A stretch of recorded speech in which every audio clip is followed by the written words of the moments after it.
ચતુર કાગડો। એક કાગડો હતો। ઉનાળાના દિવસોમાં ઉડતો ઉડતો તે ઘણે દૂર નીકળી ગયો। એવામાં તેને બહુ જ તરસ લાગી।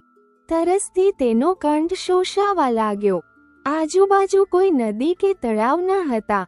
પાણીની શોધમાં તે આમ તેમ ભટકવા માંડ્યો। ઘણી શોધ કરવા છતાં તેને ક્યાંય પાણી મળ્યું નહીં। અચાનક તેની નજર એક કોઠી પર પડી। તેનો આનંદનો પાર ન રહ્યો। ઝડપથી તે કોઠી પાસે પહોંચી ગયો। તેને થયું મહેનતનું ફળ મળ્યું ખરું। જુએ તો કોઠીમાં પાણી તો હતું પણ ઠેક નીચે હતું। તરસ્યા કાગડાએ પાણી પીવા ડોક લંબાવી પણ તેની ચાંચ પાણી સુધી પહોંચી નહીં। પાણી પીવા તેણે ઘણી મહેનત કરી। ખૂબ ઊંચો નીચો થયો પરંતુ બધી જ મહેનત નકામી ગઈ। પણ તે હિંમત ન હાર્યો। ખંતથી કામ લેવાનું તેણે નક્કી કર્યું। કોઈ પણ યુક્તિ કરીને તરસ છીપાવવી એમ તેણે વિચાર્યું। તે ચતુર હતો। તેણે આજુબાજુ નજર કરી। બાજુમાં કાંકરાનો ઢગલો પડેલો હતો તે જોઈને તે મનમાં હરખાયો। તેને યુક્તિ સૂઝી ગઈ।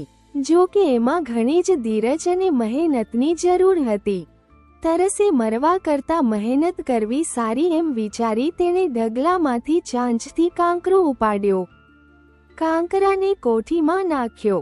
તે વારાફરતી ઉડી ઉડીને કાંકરા કોઠીમાં નાખવા માંડ્યો।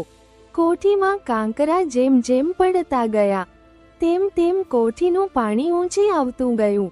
પાણી છેક કાંઠા સુધી ઉપર આવ્યું ત્યાં સુધી કાંકરા નાખ્યા। કાગડાએ ચાંચ બોળી ધરાઈને પાણી પીધું।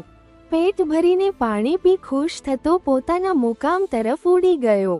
જ્યાં ચતુરાઈ અને મહેનત બંને સાથે હોય ત્યાં ગમે તેટલું અઘરું કામ પણ અઘરું રહેતું નથી।